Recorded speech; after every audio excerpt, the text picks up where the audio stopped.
शुक्लां ब्रह्मविचारसारपरमा माद्यां जगद्व्यापिनीं वीणापुस्तकधारिणीमभयदां जाड्यान्धकारापहां हस्ते स्फाटिकमालिकां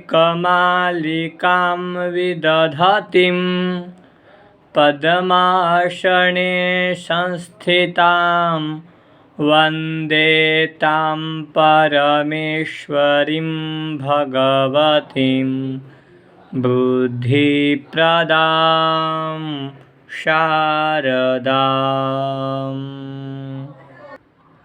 पूर्व के पाठ में हम लोग संस्कर्ता संस्कर्ता दो रूप बनाए थे और इसी क्रम में हल संधि प्रकरण के हमारा अगला सूत्र है पूमः खय्यम परे। पूमः खय्यम परे। पूमः षष्ठ्यंत पद है, खई सप्तम्यंत पद है, अम परे ये भी सप्तम्यंत पद है। ठीक, वृत्ति है अम परे खई पूमो रूह पुंस कोकिलः पुंस कोकिलः। देखिए इसको लिखकर समझते हैं अच्छे से।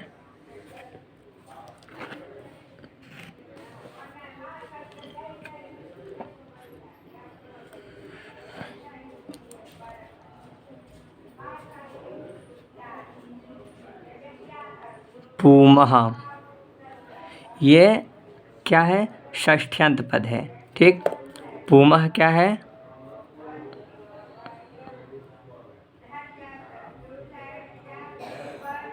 षष्ठ्यंत पद है। ठीक, और देखिए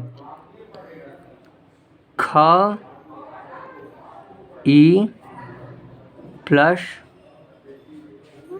अम परे ऐसा रहता है। यहाँ पे सूत्र लगा देंगे इको इणची। वह क्या करेगा? ई के स्थान पर यड़ आदेश कर देगा। अज प्रत्याहार पर में अ है, अम परे का अ, तो ई को क्या कर देगा? य कर देगा। जब ई को य कर देगा और य में से जब ई निकल जाएगा तो य हो जाएगा हल, तो लिख देंगे ख य हल। ई के स्थान पर क्या हो गया? य ये भी हल, और अम परे का जो अ है इसमें मिल जाएगा तो यह हो जाएगा पूरा। ठीक है, इसको हल को हटा देते हैं और फिर परे ऐसा हो गया। तो क्या बन गया? खयम परे, और आगे लिख दिए पूमः। तो ये पूरा सूत्र बन गया ना, पूमः खयम परे। तो खयम परे में जो डबल या है तो वहाँ पर इको एड़ची से यड़ हुआ है, ऐसा समझना चाहिए। ठीक है, अब देखिए पूमः खयम परे सूत्र हो गया। अब पूमः क्या है? पूमः षष्ठ्यंत पद है। तो षष्ठ्यंत पद का कारक चिन्ह क्या होता है? पुम को, षष्ठी संबंध का के की, तो पुम का या पुम के की। ठीक, तो पूमः मतलब पुम को, या फिर षष्ठी स्थान योगा। हम लोग सूत्र पढ़ते कौन सा? षष्ठी स्थाने योगा। षष्ठी स्थाने योगा।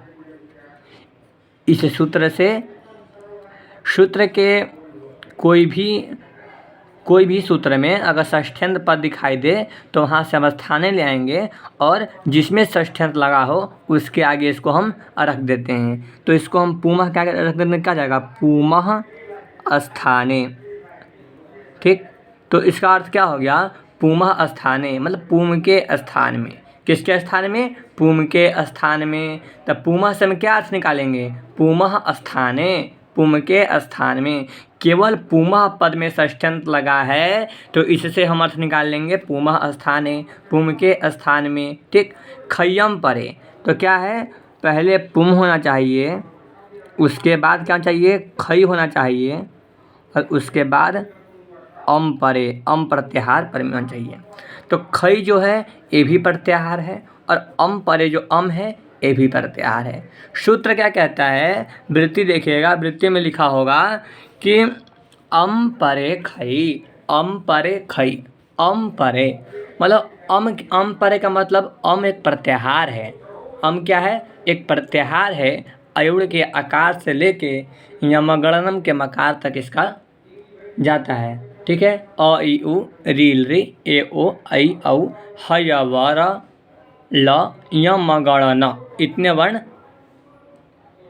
अम प्रत्याहार में आते हैं। ठीक, अम एक प्रत्याहार है और खय भी एक प्रत्याहार है। इसमें 10 वर्ण आते हैं। वर्ग का प्रथम वर्ण और द्वितीय वर्ण ख फ छ ठ थ च ट त क प। वर्ग के प्रथम और द्वितीय वर्ण आते हैं। 5 वर्ण हो गए तो 10 वर्ण हो गए। तो खय प्रत्याहार में कितने वर्ण आते हैं? 10 वर्ण आते हैं। ठीक, तो अम परक खय मतलब खय प्रत्याहार ऐसा हो जिसके पर में मतलब जिसके बाद तुरंत अम हो, तब ही ये जो सूत्र पुम के स्थान पर जो कार्य करेगा वो होगा। ठीक है, कैसा हो कि खय प्रत्याहार पर में हो और अम परे खय हो, माने इससे तुरंत पूर्व में मतलब तुरंत बाद में अम प्रत्याहार का वर्ण हो। ठीक है, जैसे पुम धन कोकिलः, ऐसा अवस्था रहता है। ठीक, यहाँ पे हम सूत्र लगा देंगे कौन सा? पुमः खयम परे, पुमः खयम परे सूत्र लगा दिए। पुमः खयम परे क्या कहेगा? पुमः खयम परे कहेगा पुमः क्या है? षष्ठ्यंत है, तो पुमः स्थाने ऐसा अर्थ निकालेंगे। तो पुम के स्थान में ये पुम हो गया। ठीक है, पुम के स्थान में क्या होता है? तो इस सूत्र में एक सूत्र है मतु वशो रु संबुद्धौ। ठीक है, इस सूत्र से रू पद का निवृत्ति आता है। ठीक, तो रू पद का निवृत्ति आने के कारण इसका अर्थ होता है अम परे खय पुमो रूह, मतलब अम परक खय प्रत्याहार अगर पर में हो तो क्या होता है? पुम को रू होता है। ठीक है, तो पुम को रू करना है। ठीक, तो ये पुम हो गया। अब पुम के बाद खय प्रत्याहार में चला आएगा क। ठीक है, क पर का क चलाएगा क, और पुम के बाद चलाएगा क, और क के बाद क्या चाहिए? मतलब खय के बाद क्या चाहिए? खय के बाद तुरंत अम प्रत्याहार अम परक चाहिए। मतलब खय के बाद तुरंत अम प्रत्याहार का वर्ण चाहिए। तो अम प्रत्याहार में चलाएगा क में जो ओ है वह ओ चलाएगा अम प्रत्याहार में। ठीक है, तो पुम भी है, पुम के बाद तुरंत खय भी है, और खय के बाद तुरंत अम परे भी है, अर्थात अम परक खय भी है। तो अम परक खय पर में है तो पुम को रू हो। पुम क्या है? पुम एक पूरा शब्द है पुम, तो पूरे पुम को रू हो। या फिर पुम में 3 वर्ण हैं, उ को हो या प को हो या फिर म को हो, किसको हो। तो इसको इस शंका को समाधान करने के लिए हम लोग एक सूत्र पढ़े थे, कौन सा? अलोन्त्यस्य। अलोन्त्यस्य क्या कहता है कि षष्ठी निर्दिष्टस्य अन्त्यस्य आदेशः स्यात्। षष्ठी को निर्दिष्ट करके, षष्ठी को मानकर, षष्ठी पुमा खयम परे में जो पुमा है ना पद, ये क्या है? ये षष्ठ्यंत है। तो इस षष्ठ्यंत को मानकर, ठीक है, जो कार्य होगा वह अंत्य अल को होगा। और अंत्य अल क्या है? अल मतलब अक्षर वर्ण। ठीक है, तो अंत्य अल हो गया म, तो म को हो जाएगा रू। तो क्या बन जाएगा? पू रू धन कोकिलः। ठीक है, इतना हो गया। अब इतना होने के बाद क्या होगा? तो यहाँ पे इतना होने के बाद अब इसका उपदेशे अजनुनासिक इत से उ का इत संज्ञा तस्य लोपा से लोप कर देंगे। तो क्या बच जाएगा? पू र धन कोकिलः। इतना बनने के बाद अब आपके मन में कौन सा सूत्र आ रहा है? ठीक है, यहाँ पे रू कर दिए।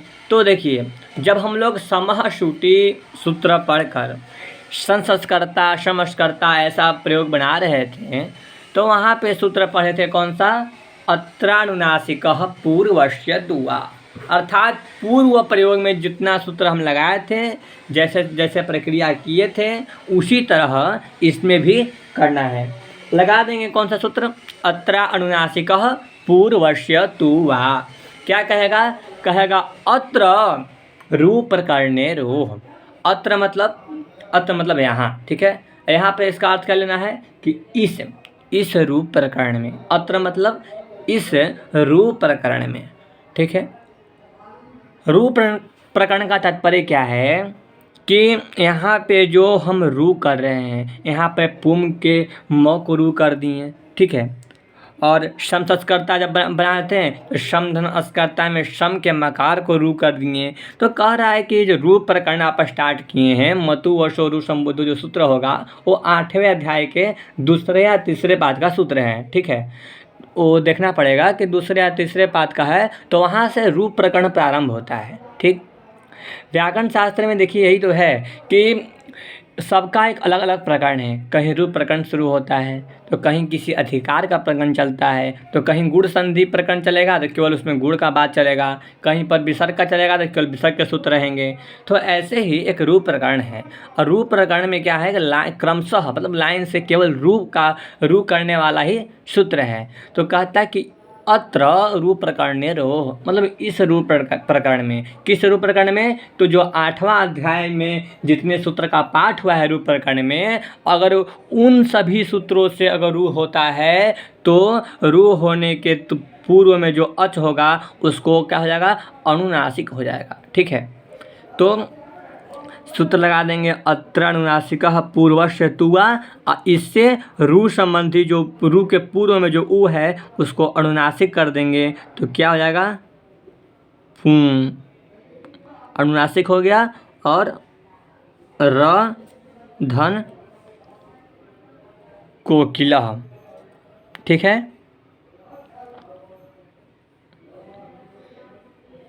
यहाँ तक बन गया, ठीक।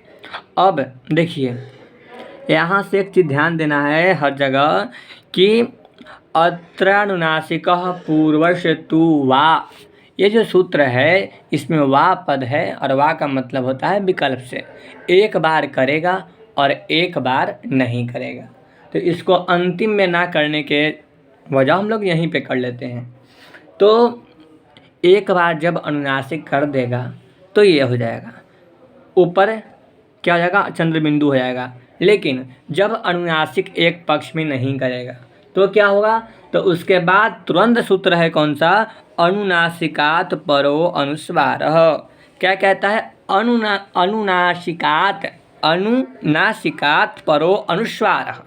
कहता है अनुनासिक से परे, मतलब जब अनुनासिक नहीं होगा तब क्या होगा? तो कहते अनुनासिकात परो अनुस्वारः। वृत्ति में लिखे हैं अनुनासिकम विहाय, अनुनासिक को छोड़कर। रूह को क्या होता है? पूर्वस्मात् अनुस्वारो आगमः, माने रूह के पूर्व में क्या होता है? अनुस्वार का आगम होता है। तो एक पक्ष में जब अनुनासिक नहीं होगा तो अनुस्वार हो जाएगा, और जब अनुस्वार हो जाएगा तो क्या बन जाएगा? पू र हल ऊपर अनुस्वार हो जाएगा, ठीक है। अनुस्वार हो गया और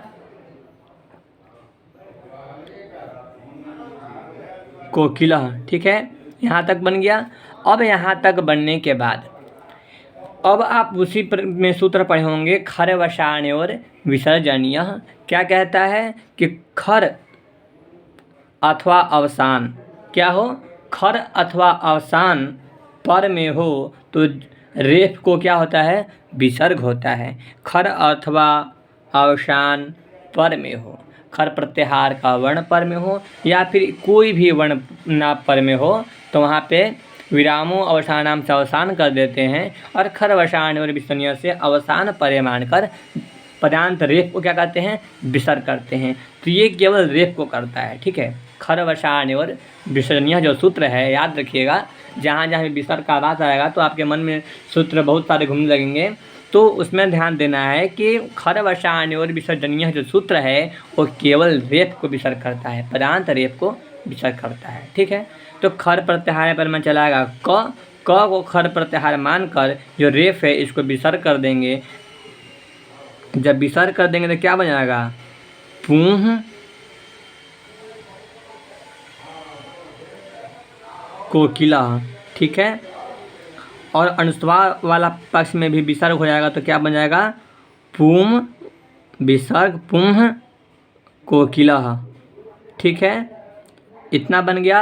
अब आप एक वार्तिक पढ़े हैं अगर याद होगा तो, शम्पु का नाम शो वक्तव्य। शम संबंधित, पुम संबंधित, कान संबंधित अगर विसर्ग हुआ हो तो उसको क्या होता है? उसको सकार होता है। ठीक है, शंपु का नाम स्व वक्तव्य वार्तिक से विसर्ग को कर देंगे सकार। जब सकार हो जाएगा तो क्या बन जाएगा? अब मिला दीजिए, सकार करके मिला दीजिएगा। तो पुंस कोकिलः, पुंस कोकिलः। और अनुस्वार वाला पक्ष में क्या बन जाएगा? पुम श कोकिलः, पुंस कोकिलः। ठीक है, ये 2 उदाहरण बनते हैं। ठीक है, तो इस तरह हमारा पुंस कोकिलः, पुंस कोकिलः, ये 2 उदाहरण बन गए। अब अगला सूत्र है नश्छव्य प्रशान। कौन सा सूत्र है? नश्छव्य प्रशान। इस सूत्र को अगले पार्ट में पढ़ते हैं क्योंकि वीडियो काफ़ी फिर लंबा हो जाएगा, लगभग 35-40 मिनट के हो जाएंगे। ठीक है, धन्यवाद।